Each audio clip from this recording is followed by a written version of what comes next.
언제나 우리 말씀을 묵상하면서 느끼는 거 하나는 무엇이냐면, 모든 성경은 창세기에서부터 계시록까지 오직 한 분, 그죠? 우리 구주 예수 그리스도 한 분을 비추고 있다라는 것입니다. 성경 전체는 오직 예수에 대해서 기록되어진 책이라는 것을 우리는 늘 잊지 말고 성경을 읽어야 할 것이죠. 특별히 우리가 신명기를 통해서도 우리는 그 사실을 지금 계속 확인해 가고 있습니다. 예수 그리스도만 드러내고 있다는 사실입니다. 신명기도 오직 예수 한 분을 드러내고 있습니다. 오늘 우리 본문이 있는 이 신명기 30장 6절 말씀을 함께 읽어보겠습니다. 6절 말씀 읽겠습니다. 네, 하나님 여호와께서, 성경 다 펴시죠? 네, 성경을 늘 가까이 하시고 펴시고 읽으시는 것을 체질화하셔야 합니다. 자막을 일부러 준비하지 않았어요. 네, 6절 같이 한번 읽겠습니다. 시작. 네, 하나님 여호와께서 내 마음과 내 자손의 마음에 할례를 베푸사 너로 마음을 다하며 뜻을 다하여 내 하나님 여호와를 사랑하게 하사 너로 생명을 얻게 하실 것이며, 특별히 마음의 할례 이렇게 말씀하시죠. 그죠? 놀라운 것은 말이죠, 우리가 잘 알고 있는 몸의 할례가 아니라 마음의 할례를 모세는 창세기, 출애굽기, 레위기, 민수기, 신명기, 성경의 첫 5권의 책을 기록하신 분이시죠. 분명히 몸의 할례가 이 모든 말씀의 중심일 것 같은데, 사실은 예레미야가 선언했던 마음의 할례는 이미 모세의 입을 통해서 선포되어진 말씀입니다. 마음의 할례라는 것은 우리의 외면적, 표피적인 우리의 외형에 드러나는 어떤 그리스도인의 표시가 아니라, 마음의 할례라는 것은 몸의 할례와 대비되는 말씀이죠. 그래서 우리의 마음, 우리의 영혼에 할례를 행하는 것, 그것을 의미하는 것이죠. 그래서 우리의 마음, 딱딱한 우리의 마음, 굳어진 죄로 말미암아 죽을 수밖에 없었던 우리의 마음들이 하나님의 손길로 부드러워져서 새로워지는 것, 그것을 마음의 할례다 이렇게 우리는 표현하는 것이죠. 이것은 로마서 2장 28절 이하에 구주를 믿는, 그리스도를 믿는 모든 사람들은 바로 마음의 할례를 받은 것이다 이렇게 표현하시죠. 여러 곳에 등장하고 있습니다만 로마서 2장 28절 말씀만 우리가 읽어보면, 대저 표면적 유대인이 아니요 표면적 육신의 할례가 아니라 오직 이면적 유대인이며, 할례는 마음에 할지니 신령에 있고 의문에 있지 아니한 것이라 이렇게 말씀하세요. 할례는 마음에 행한다. 그것은 신령에 있고 이렇게 말씀하시죠. 그것은 영이라는 것입니다. 사실은 좀 어려운 단어로 표현되었고 번역되었습니다만, 신령, 대단한 무언가가 있는 것이 아니고 그것은 그냥 푸뉴마입니다. 원어에는 그냥 성령입니다. 마음의 할례는 성령에 있고 의문에 있지 않다라는, 의문이라는 단어는 율법이라는 의미죠. 그래서 마음의 할례는 우리 성령에 있고 그리고 율법 조문에 있지 않다 이렇게 말씀하시는 것입니다. 우리가 마음의 할례를 받고 새로워지는 것을 예레미야서에서는 어떻게 표현합니까? 새 언약 이렇게 말씀하셨죠. 그죠? 새 언약의 증거. 그죠? 그래서 돌판에 새겼던 말씀을 우리의 신비, 우리의 마음에 새기겠다. 하나님께서 그렇게 우리에게 새롭게 약속하신 내용을 우리는 잘 알고 있어요. 그런데 그 마음의 할례는 곧 성령, 곧 보혜사. 그죠? 성령은 예수의 영이시죠. 그 보혜사가 우리에게 오셔서 우리의 마음을 종교적인, 외형적인, 가식적인 어떤 그러한 표면으로 드러난 우리의 삶의 증거들이 아니라 우리의 마음을 열정으로 변화시키고 우리의 마음을 새롭게 하셔서 자발적이고 그 은혜에 감사하는 마음으로 하나님의 자녀로, 하나님의 백성으로 살아갈 수 있도록 하신다라는 의미가 마음의 할례에 있는 거예요. 그래서 5, 6절에 뭐라 하세요? 마음의 할례를 베푸사 너희로 마음을 다하며 뜻을 다하여 내 하나님 여호와를 사랑하게 하사 너로 생명을 얻게 하실 것이며, 그러니까 우리가 하나님 여호와를 사랑하면 그 자체가 우리에게 생명이 되는 것입니다. 그래서 하나님 여호와를 사랑함으로 우리는 생명을 얻되 풍성히 얻는 거예요. 요즘 우리 성경 공부에 자주 등장하는 말씀 뭐죠? 요한복음 10장 10절 말씀. 주님이 오신 것은 그 양으로 생명을 얻게 하시되 더욱 풍성히 얻게 하려 하심이라는 것이죠. 그러니까 주님께서는 보혜사로 우리 가운데 찾아오셔서 우리의 마음에 할례를 행하시고 우리가 자발적인 열정을 가지고 주님 앞에 생명 얻은 자답게 살아낼 수 있도록 하신다라는 이 말씀이 어디에 있어요? 신명기 30장 6절에 있는 거예요. 이해하시죠? 오늘 날씨가 많이 덥습니다. 어제 많이 피곤하셨죠? 네. 어쨌든 우리가 말씀에 주목하시기를 바랍니다. 우리가 27장 6절과 7절 지난주에도 살폈습니다만 27장 6절과 7절 말씀에 무엇이죠? 너희가 돌로 제단을 쌓아라. 그런데 그 돌은 어떤 돌이에요?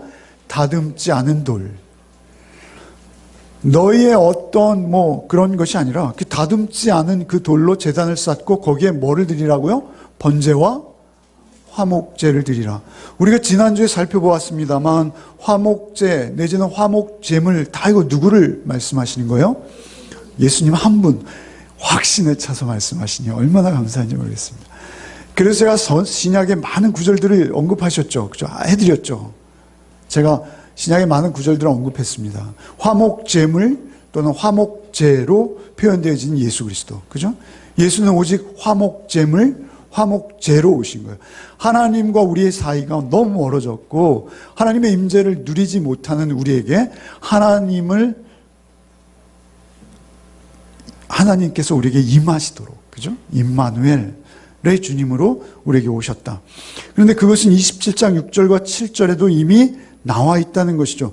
그런가 하면 우리 신명기에도 역시 절기에 대한 언급이 많이 있죠. 반복해서. 그 모든 절기들이 누구를 의미하는 것이죠? 예수님 한 분이에요. 그죠? 그 우리가 레위기에서 민수기에서 수없이 살핀 내용입니다.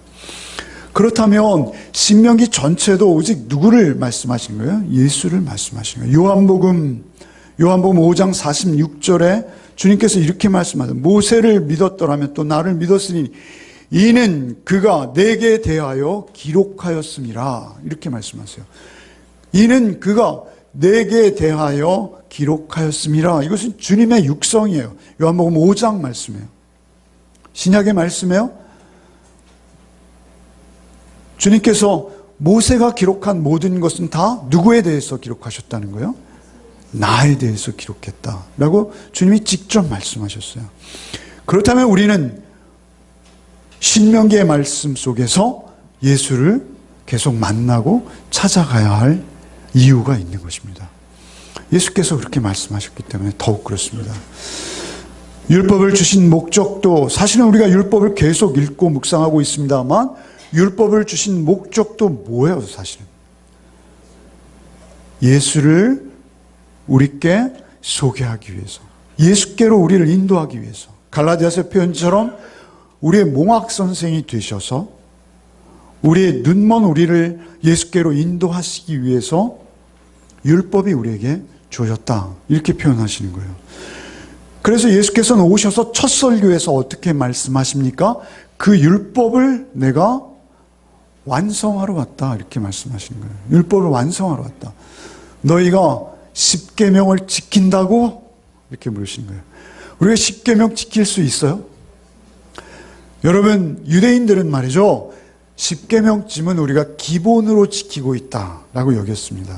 미드라시, 그들이 정한 수없이 많은 몇 톤 트럭으로 몇 대를 실어도 모자라는 그 복잡한 율법의 해석 조항들을 만들어 놓고 그것들을 우리가 다 지켜내고 있다라고 스스로 위로하던 자들이 유대인들입니다.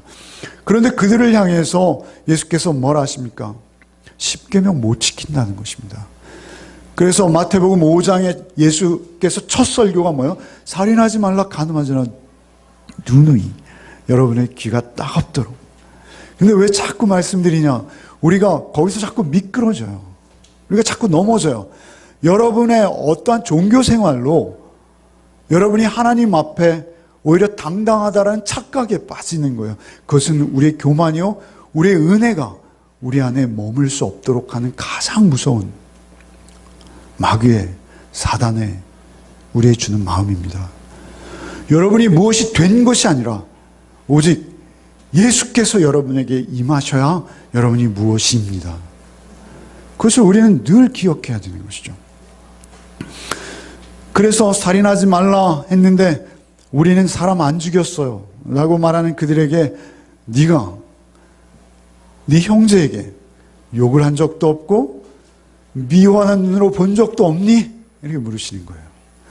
간음하지 말라라는 말씀. 우린 간음한 적 없습니다. 우리 배우자 외에 누구와도 성적인 관계를 맺은 적이 없습니다 라고 말하는 유대인들에게 너희가 여자를 볼 때 그렇게 아무 욕심 없이 지금까지 바라봤니?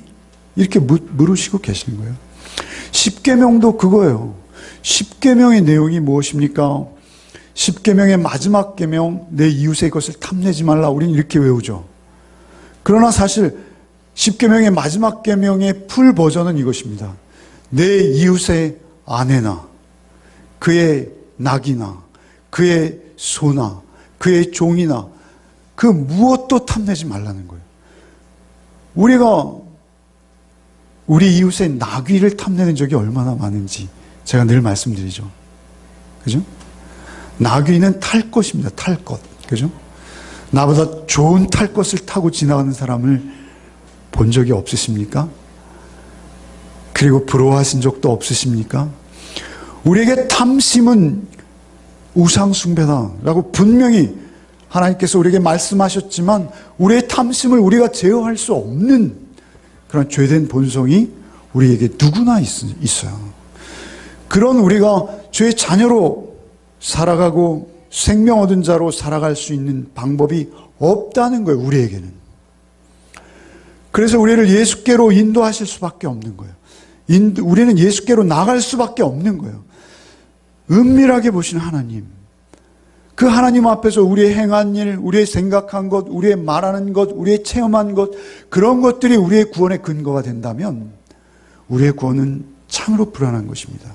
변덕스러운 것이요, 그것이 결코 구원의 증거가 되지 못합니다.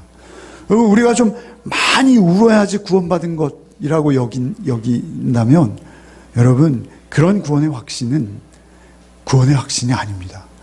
여러분이 어떤 신비한 체험을 해서 하늘의 소리를 듣고 그것으로 구원 얻었다 라고 여긴다라면 그것은 정말 모래 위에 세운 집입니다.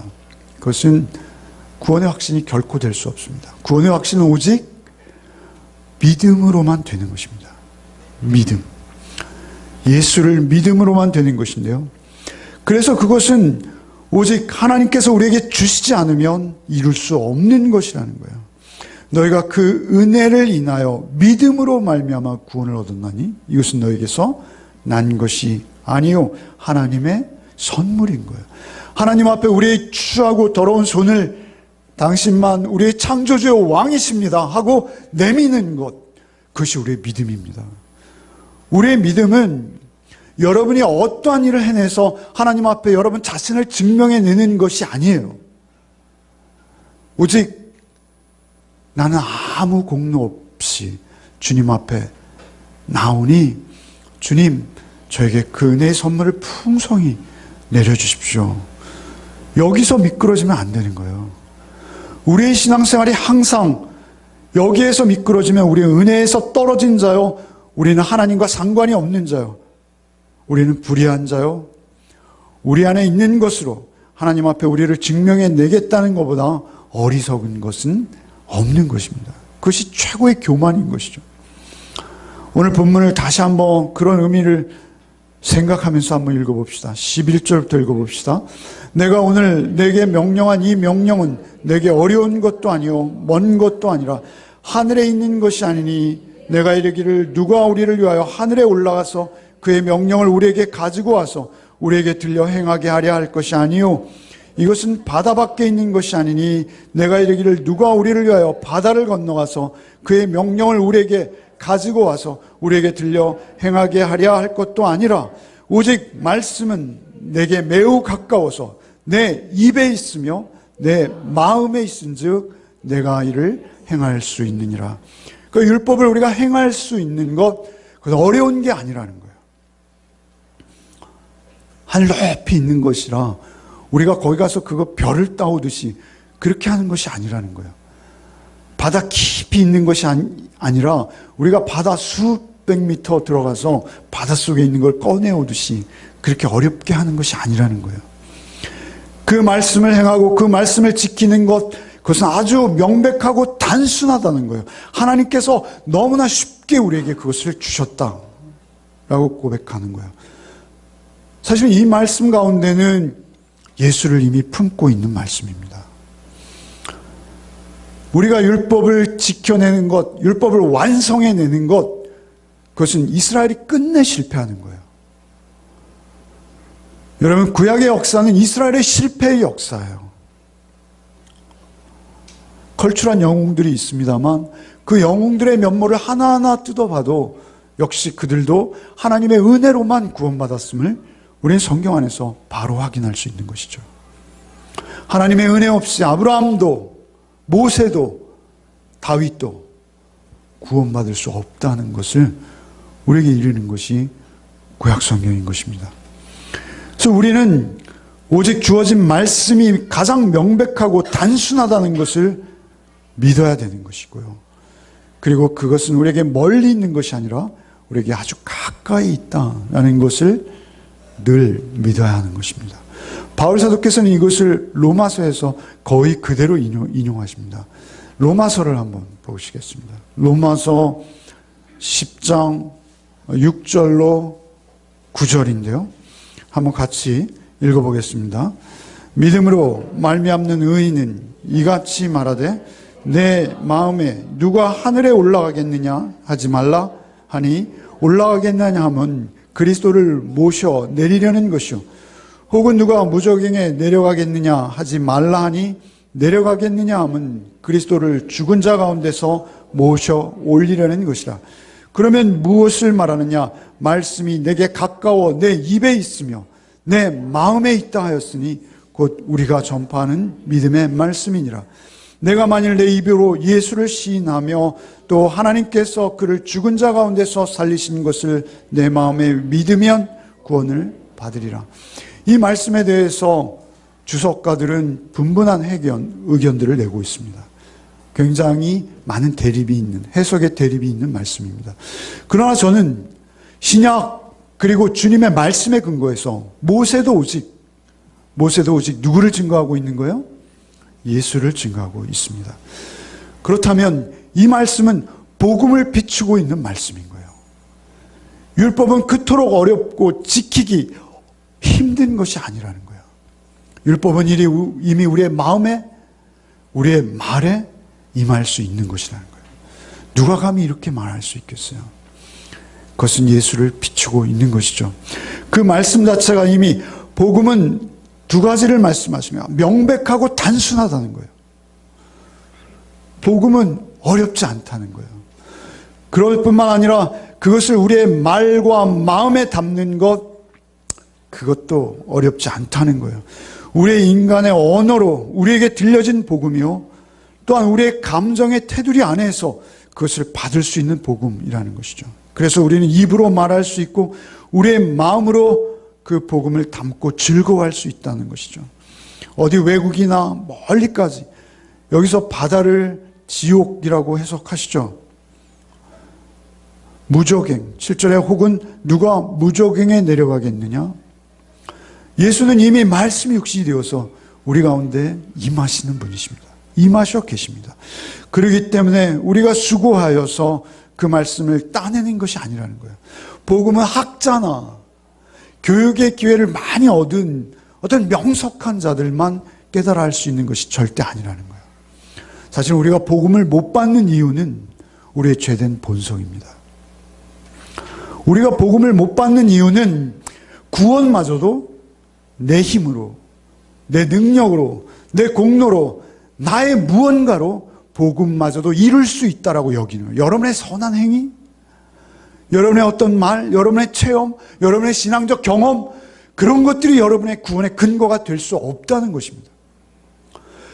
그것은 전혀 여러분에게 무익할 수도 있어요. 오히려 여러분을 교만하게 할 수도 있어요. 여러분에게 오직 필요한 것은 예수 믿어서 구원 얻는 것입니다. 예수를 믿는 거예요. 예수를 믿는 거 외에 우리에게 구원은 불가능한 것입니다. 우리로 시작하셨어요. 우리로 시작하셨는데 우리 중에 누가 가서 복음을 가져오겠느냐? 하늘에 가서, 바다에 가서 설교자가 가져올 수 있니? 학자가 가져올 수 있니? 누가 가져올 수 있니? 복음은 그렇게 가져오는 것이 아니라 너에게 임하는 것이요, 주어지는 것이요, 내 입술에, 내 말에 있는 것이요, 내 마음에 찾아오시게 되는 것이다. 이렇게 말씀하시는 거예요. 명백하고 단순한 거예요. 명확하고 간결한 거예요. 오직 예수 믿음으로 구원 얻는다. 그 말씀이 이 안에도 있는 거예요. 그래서 바울 사도는 이 말씀을 이토록 인용하시면서 그 말씀 끝에 예수 믿음으로 구원 얻는다라는 이 말씀을 우리에게 보여주시는 것이죠. 복음은 단순합니다. 복음은 어떤 귀족이나 높은 사람, 뭔가를 특별히 해낸 사람, 뭔가 업적을 이룬 사람에게 복음이 이르는 것이 아닙니다. 복음은 오히려 낮아지고 낮아져서 가장 겸손한 자, 38년 된 문둥병이 걸려있는 길에서 자기의 몸을 파는 창녀, 오히려 복음은 그들에게 가까운 것입니다. 그래서 그 복음은 우리에게도 이룰 수 있었던 것입니다. 그것을 잊지 마십시오. 우리가 그들과 다르지 않습니다. 오직 낮아진 마음으로 말구유까지 낮아지시고 가장 낮아지신 예수께서 우리를 찾아오시는 것이지 어느 특별한 누구의 전유물이 아니라는 것입니다. 복음은 오직 그 앞에 가난하고 극률한 심정으로 통에 자복하는 마음으로 주님, 내가 주의 은혜 아니면 살 수 없는 자입니다. 그 앞으로 나가는 자에게만 복음의 충만한 은혜가 임한다라는 것을 여러분 잊지 마십시오. 그 은혜에 붙들린 자만 하나님 앞에 구원을, 복음을, 그리고 하나님의 자녀된 삶을 살아낼 수 있습니다. 그러지 않으면 복음은 너무 높은 벽이에요. 복음은 너무 우리에게 어려운 대상이 될 수 있어요. 복음은 오직 목동과 가난한 어부들과 젖먹이들, 특별히 예수께서 복음을 선포하실 때 어린아이들이 많이 왔어요. 제자들은 애들은 가라 막 이렇게 했잖아요. 주님께서 말리셨어요. 어릴지라도 예수 믿으면 구원받아요. 그 말씀 하나예요. 복음은 다른 말씀이 아니에요. 예수 믿으면 구원받아요. 그 말씀이 우리를 살리는 것이고 그 말씀이 우리의 전부가 되는 것입니다. 성경에는 오직 한마디, 예수 믿으면 구원받아요. 그 말씀이 있는 거예요. 하나님께서는 그 말씀 받기를 원하세요. 고린도전서 1장 19절 이하에 기록된 바 내가 지혜 있는 자들의 지혜를 멸하고 총명한 자들의 총명을 폐하리라 하였으니 지혜 있는 자가 어디 있느냐? 선비가 어디 있느냐? 학자가 어디 있느냐? 이 세대의 변사가 어디 있느냐? 이 세대의 웅변가가 어디 있느냐? 하나님이 이 세상의 지혜를 미련케 하신 것이 아니냐? 하나님의 지혜에 있어서는 이 세상, 이 자기 지혜로 하나님을 알지 못하는 거로 하나님께서 전도에 미련한 것으로 믿는 자를 구원하시기를 기뻐하셨다. 예수 믿으세요. 예수 믿으세요. 예수가 우리 죄를 십자가에 대속하셨습니다. 그 말씀 한마디를 믿으면 사는 것입니다. 그 말씀이 성경의 전부인 것입니다. 마태복음 11장 5절 소경이 보며 안진뱅이가 걸으며 문둥이가 깨끗함을 받으며 귀머거리가 들으며 죽은 자가 살아나며 가난한 자에게 복음이 전해졌다. 이렇게 말씀해요. 가난한 자에게 전해졌어요. 믿으십니까? 가난한 자. 예수께서는 그들의 친구이셨어요. 진리는 단순하며 너무도 쉬운 것이죠. 만약에 어려운 복음의 진리라면 하나님의 성품에 어울리지 않는 거예요. 하나님은 긍휼이시오, 자비이신데 우리가 몇 밤 며칠 성경 공부를 해야만 구원 얻을 수 있다면 그 구원은 우리의 것이 아니죠. 우리가 교육계를 많이 얻고 그리고 외국어에 능통해야지만 구원을 이해할 수 있다면 그것은 이미 우리 구원이 아닙니다. 하늘에 있는 것도 아니요, 바다 깊이 있는 것도 아니요, 오직 우리의 말과 우리의 마음에 복음이 있는 것입니다. 그 복음을 우리가 받아들일 때, 그런데 우리는 자꾸 우리의 공로를 내세운다는 것이죠. 우리는 자꾸 우리의 죄된 본성은 말이죠, 거저받을 수 없다는 거예요. 우리가 뭔가를 하나님 앞에 내밀고 싶은 거예요. 우리도 우리의 존재를 하나님 앞에서도 증명해내려고 하는 거예요. 그것은 우리의 어리석음입니다. 저를 포함해서 우리 모든 그리스도인들 거기에 빠져요. 그게 얼마나 빠지는지요. 여러분이 무엇을 해낸다고요? 여러분이 서울시를 통째로 하나님께 드리나요? 여러분이 무엇을 해서 하나님 앞에 여러분 자신을 증명해내겠다고요? 여러분이 해낼 수 있는 것은 오직 믿음의 반응뿐입니다. 주님, 저는 죄인입니다. 주님, 저는 죄인입니다. 주님, 저를 받아주십시오. 주님, 십자가의 은혜로 저를 인도해 주십시오. 그 은혜가 항상 저에게 넘쳐서 그 은혜의 강물에만 머물기를 원합니다. 그 은혜만 먹고 마시며 그 은혜로 배부르기를 원합니다. 그 은혜로만 살게 해 주옵소서. 그것이 그리스도인의 자리입니다. 그것이 그리스도인이 가져야 될 태도요, 유일한 구원의 군거요, 구원의 마음인 것입니다.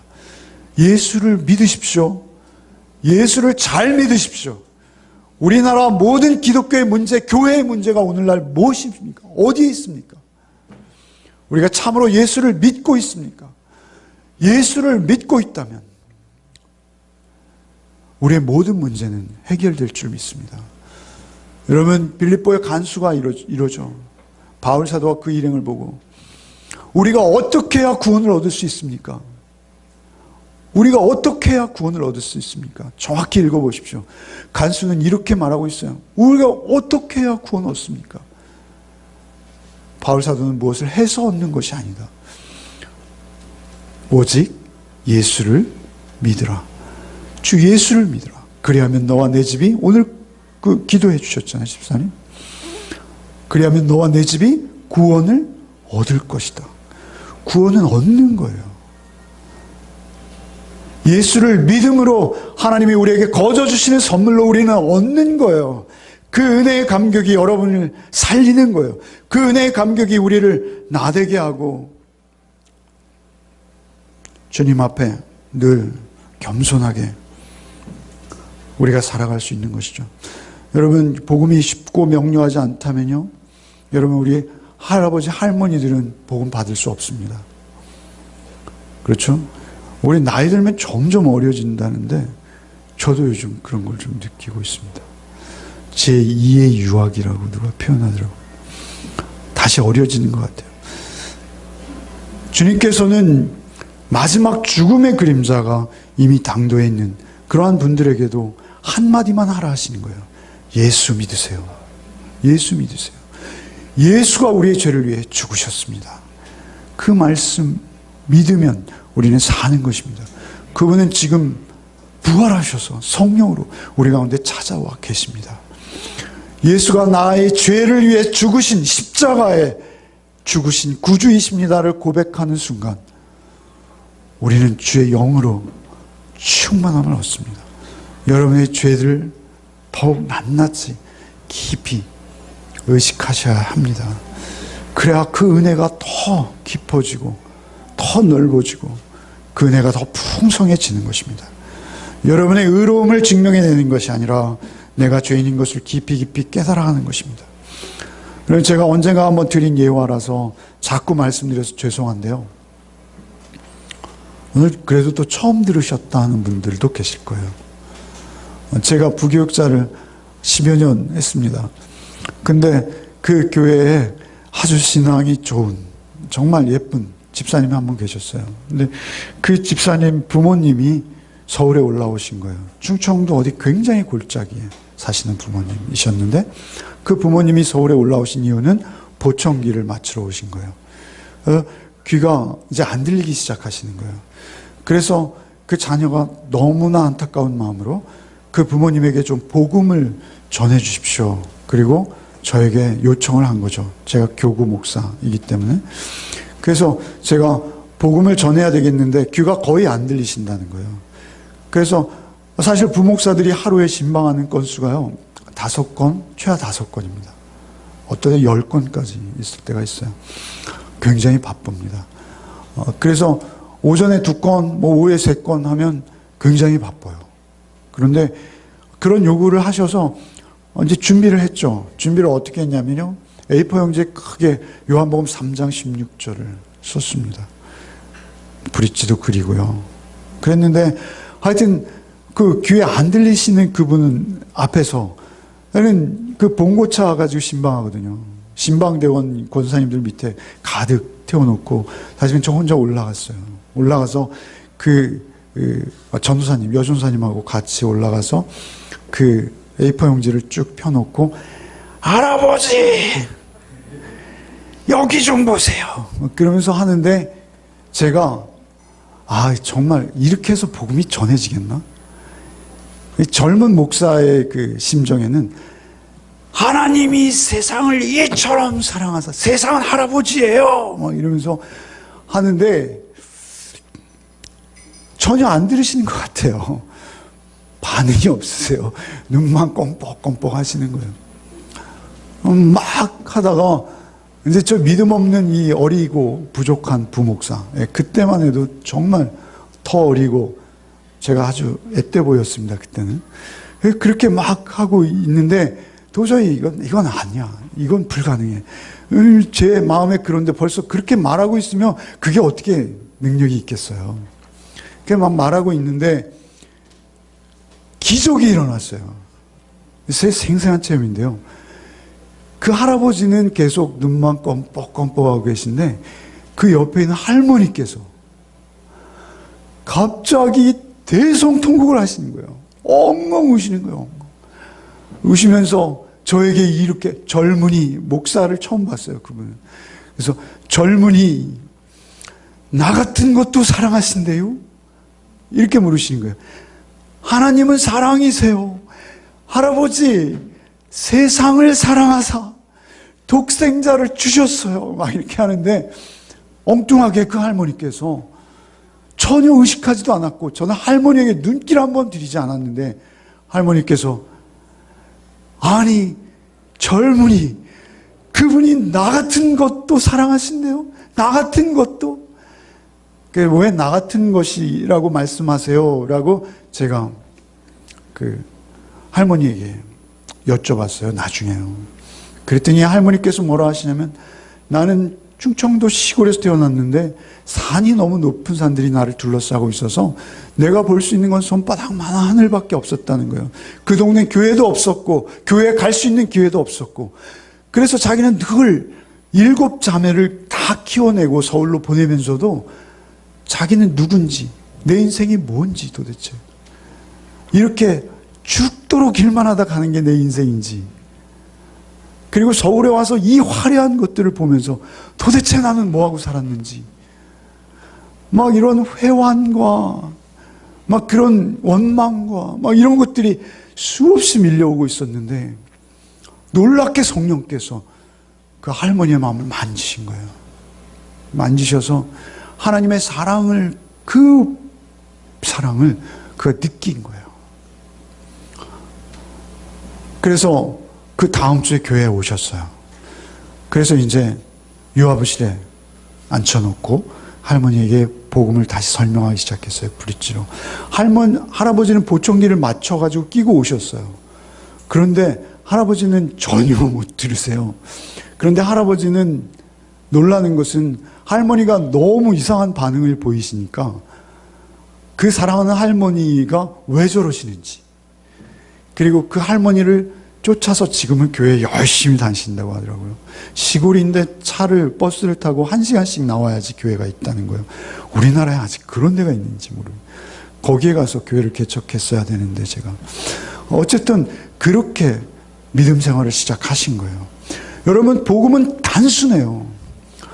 복음은 간단해요. 그런데 우리가 자꾸 그 복음을 멀리하고 받지 못하는 이유는 내 안에 죄가 있기 때문에 그래요. 그 복음을 여러분 받으시면요, 놀라운 역사가 일어납니다. 여러분의 인생과 여러분의 삶이 전혀 다른 거듭남의 역사가 여러분에게 임하는 것입니다. 예수 믿으십시오. 예수만 믿으십시오. 예수만 바라보십시오. 예수께서 우리를 만지실 것입니다. 성경대로 말씀합니다. 내가 복이 있도다. 이를 내게 알게 한 이는 혈육이 아니요 하늘에 계신 내 아버지이시니라. 이렇게 말씀해요, 예수께서. 우리가 그 복음을 깨닫고 하나님의 그 크신 사랑을 십자가의 대속의 은혜 앞에 우리가 다 내려놓고 하나님 앞에 나의 죄악된 모습을 다 토설하고 주님 나를 구원해 주세요 라고 매달릴 수 있는 그 은혜는 하나님으로부터 오는 거예요. 하나님으로부터 오는 거예요. 인간이 할 수 있는 영역이 아닌 거예요. 여러분, 그 은혜를 늘 사모하시기 바랍니다. 그리고 그 은혜의 깊은 바다로 점점 발목에서 무릎에서 허리에서 창일에서 헤엄할 수 있는 자리까지 그 은혜의 바다에 들어가십시오. 그러기 위해서는 내가 누군지를 아셔야지 그 은혜를 우리가 먹고 마실 수 있습니다. 여러분, 고린도전서 1장 26절 이하에 이렇게 말씀하세요. 형제들아, 너희의 부르심을 보라. 육체를 따라 지혜 있는 자가 많지 아니하며 능한 자가 많지 아니하며 문벌 좋은 자가 많지 아니하도다.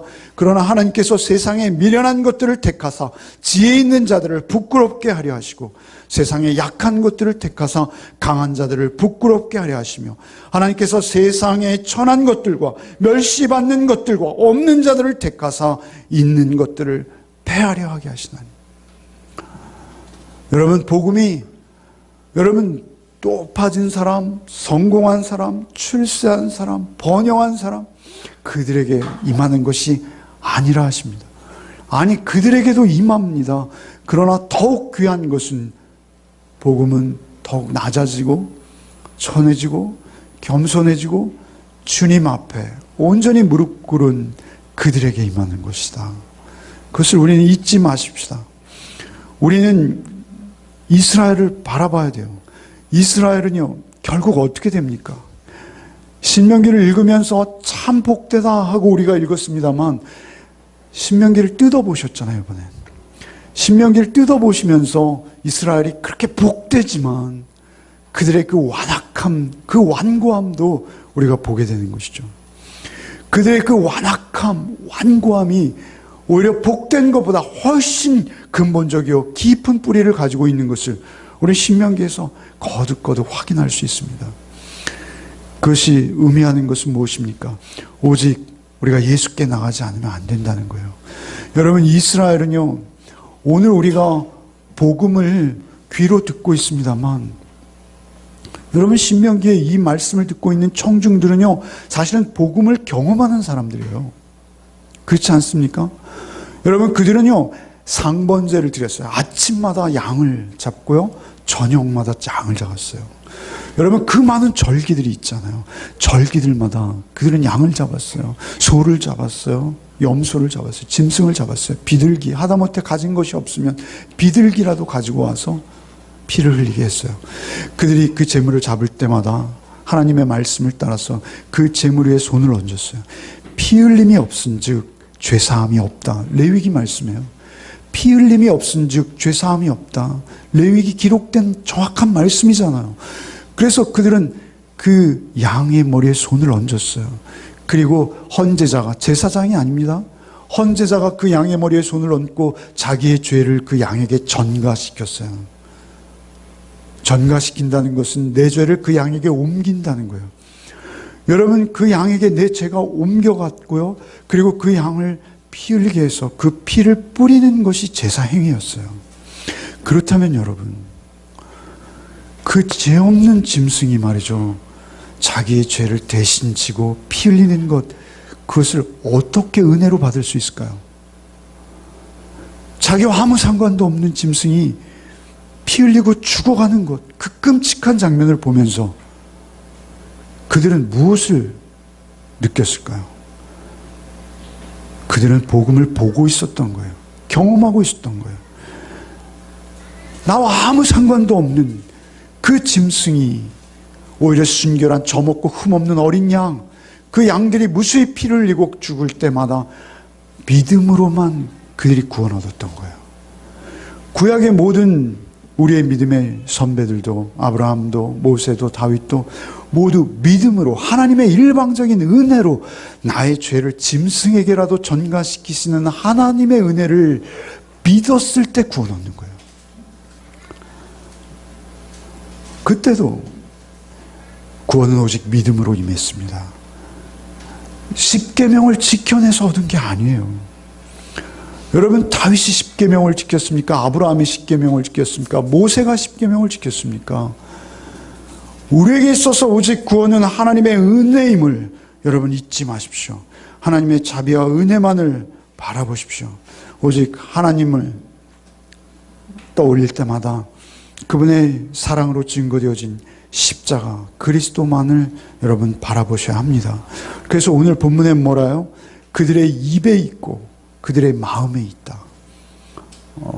오늘 본문, 오직 말씀이 내게 매우 가까워서, 말씀이 육신이 되어 오셨잖아요. 말씀이 내게 매우 가까워서 내 입에 있으며 내 마음에 있은즉 내가 이를 행할 수 있느니라. 이 앞에서는 말이죠, 이렇게 말씀하세요. 하늘에 있는 것이 아니냐, 내가 이르기를 누가 우리를 위하여 우리에게 들려 행하게 하랴. 13절에도 바다 밖에 있는 것이 아니냐, 누가 우리를 위하여 그 명령을 우리에게로 가져와 우리에게 행하게 하랴. 누구도 할 수 없다는 것이죠. 그런가 하면 반면 그것은 너무나 간단하고 명료하고 쉬워서 이미 오직 말씀이 우리에게 매우 가까워서 내 입에 있으며 내 마음에 있은즉 누가 우리에게, 그런데 여기서는 내가라고 말씀하세요. 내가 내 입에 있고 내 마음에 있어서 내가 행할 수 있다. 도대체 행한다는 게 뭐예요? 여러분이 어떤 선한 행위를 하는 것이 아니라 여러분 말에 나는 죄인인데 하나님 은혜로 구원 얻었어. 이 말이 여러분 입에 있어야 되는 거예요. 행한다는 게 뭐예요 도대체? 행한다는 것은 여러분의 삶 전체가 오직 예수 그리스도께 뿌리를 두고 있어야 한다는 거예요. 그럴 때 우리는 그 구원의 능력 있는 삶을 살아내게 된다는 것입니다. 우리에게 거저 주시는 은혜를 풍성히 받으시기를 바랍니다. 그리고 여러분의 고백은 언제나 나는 예수로 구원받았어. 나는 예수 믿어. 예수만이 나의 구원주 되십니다. 그것을 늘 고백해내시고 그 은혜 안에 머무시는 복이 있어야 되는 것입니다. 여러분이 뭔가 특별한 존재가 되고 여러분이 대단해져서, 아니 교회에서 하다못해 어떤 직분 하나라도 얻어서 그것으로 여러분의 구원을 증명해 내려 하지는 마십시오. 오직 우리가 피택자를 세우고 피택자 교육을 하는 이유는 여러분에게 무엇을 내라는 것이 아니라 여러분이 그 은혜를 더 풍성히 누리고 더 풍성히 누려서 하나님 앞에서 하나님께서 받으심직한 산 제사의 삶을 살아내시기를 바라는 것입니다. 하나님이 우리에게 원하시는 것은 여러분의 어떠한 그러한 행위가 아니라 하나님께서 우리에게 원하시는 것은 하나님의 은혜와 자비와 크신 사랑을 깨달아 알고 그 안에 거하는 것, 하나님 그것 하나를 우리에게 원하시는 것입니다. 그러면 우리는 다른 삶을 사는 거예요. 물고기가 마치 그 풍성한 물 안에 있듯이, 꽃이 마치 그 찬란한 햇볕을 쬐어서 그 안에서 열매 맺고 씨를 맺듯이 우리가 그렇게 하나님의 은혜 앞에 있을 때만 우리는 하나님의 온전한 자녀가 되는 것입니다. 여러분, OQT 하는 시간 말이죠. 그 시간은 여러분의 의로움을 증명해내는 시간이 아니에요. 금요일에도 말씀드렸고 계속 말씀드린다만 여러분의 의로움을 증명해내는 시간이 아니라 여러분의 죄인됨을 고백하는 시간이에요. 하나님이 나 같은 것을 찾아오셔서 지난주 한 주간도 이렇게 승리하게 하셨습니다. 내 마음에 분노가 있었고 내 마음에는 용서할 수 없는 것이 있었고 내 마음에는 세상의 물질과 탐욕에 붙들려서 내가 이렇게 쩌들어 있었는데 하나님은 나를 찾아오셔서 나를 만지시고 나를 주의 자녀 삼으셔서 말씀이 육신에 우리 가운데 가시면 우리가 그 영광을 보니 아버지의 독생자의 영광의 은혜와 진리가 풍성한 그 은혜와 진리를 나를 통해서 조금이라도 흘려보낼 수 있도록 나에게 은혜 베푸셨습니다. 그것을 고백하는 큐티가 되시기를 바라요. 나를 증명해내는 자리가 아니라는 것을 언제나 잊지 마시기 바랍니다. 오직 주님께서는 우리를 위해서 십자가에 죽으셨습니다. 그 사실만 믿으시기 바랍니다. 오직 주는 나의 죄를 구원하시기 위해서 십자가에 죽으셨습니다. 그 외에는 우리가 고백할 말이 없습니다. 그 외에는 우리가 어떠한 말도 성경에서 우리에게 중요하지 않습니다. 예수 믿으십시오. 예수 믿으십시오. 예수 믿으십시오. 사실 어제 제가 설교 준비를 하고 있는데 오늘 설교는 사실 너무 간단하고 그래서 끙끙 앓고 있었습니다. 그런데 12시가 좀 지나니까 밖에서 고함 소리가 들리기 시작했어요. 와 하는데 와 이런 게 아니라 와 그래서 아직 꼬리는 하나도 없구나. 근데 새벽 1시가 다 되는데도 꼬리는 안 되는 거예요. 인터넷을 볼까? 아니야, 내가 지금 그럴 자격이 없지. 그러면서 이제 계속 참고 있었습니다.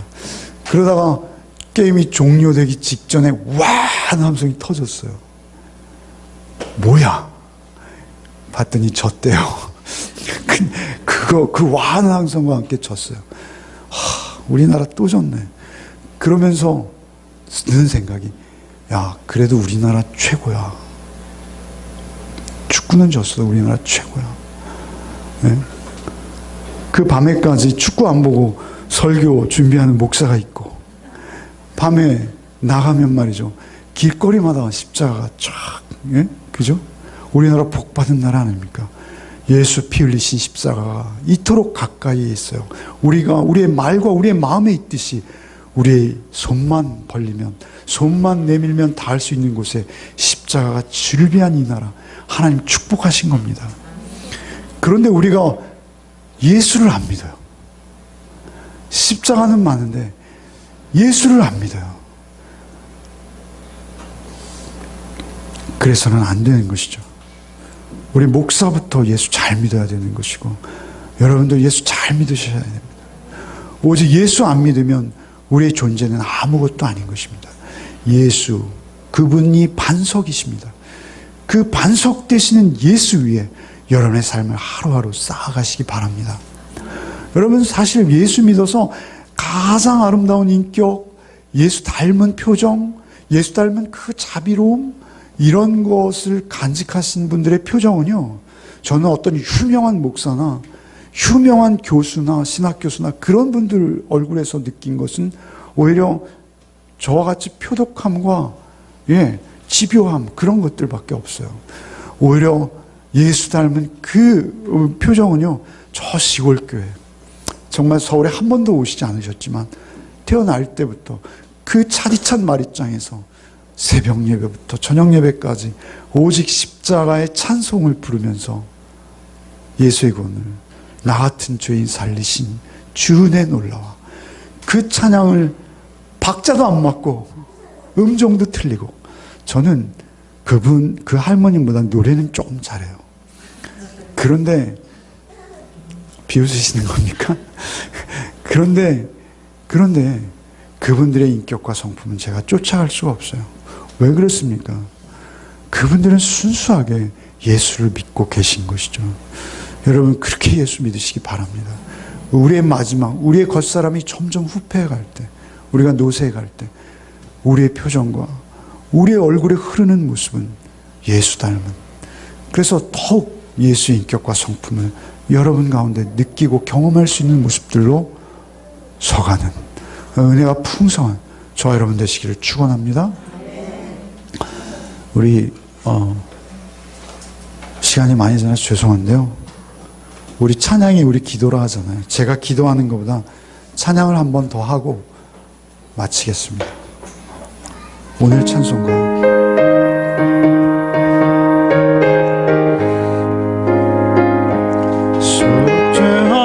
속죄하신 그 세주를 내가 찬송하리라. 내게 자유 주시려고 주가 고난당했네. 그 신사랑 찬양하리. 나의 죄 사려고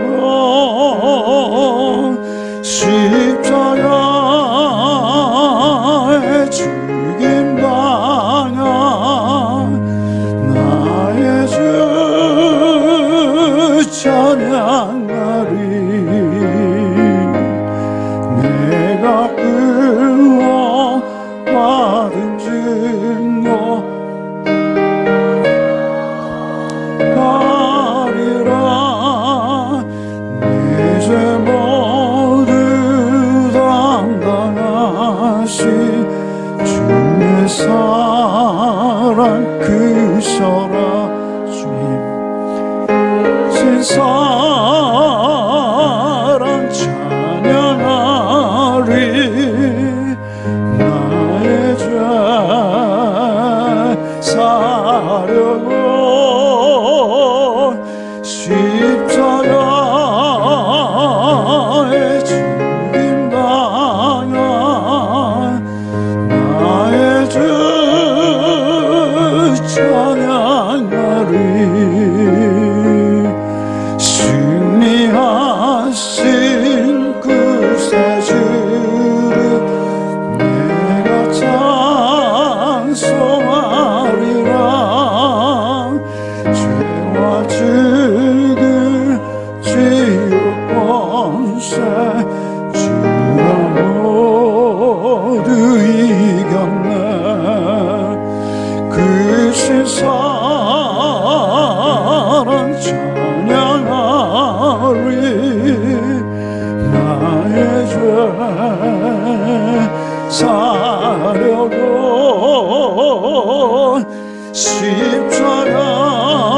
십자가에 죽임당한 나의 주 찬양하리. 고마우신 그 세주를 내가 찬송하리라.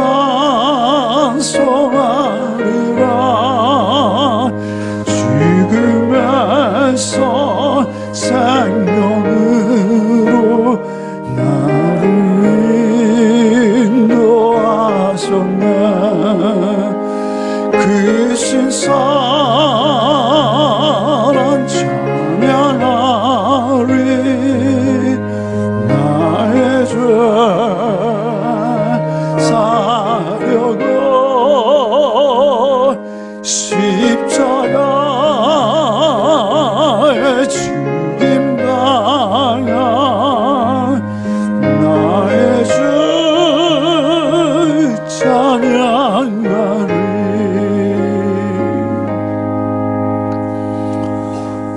주님, 참으로 더럽고 추하기 이를 데 없어서 이 땅 가운데 아무 소망 없던 나를 주님 긍휼히 여기시고 주께서 그 손 내미사 나를 찾아오셔서 우리의 죄를 대신해서 죽으신 그 죽으신 은혜를 우리에게 경험하게 하시니 얼마나 감사한지요.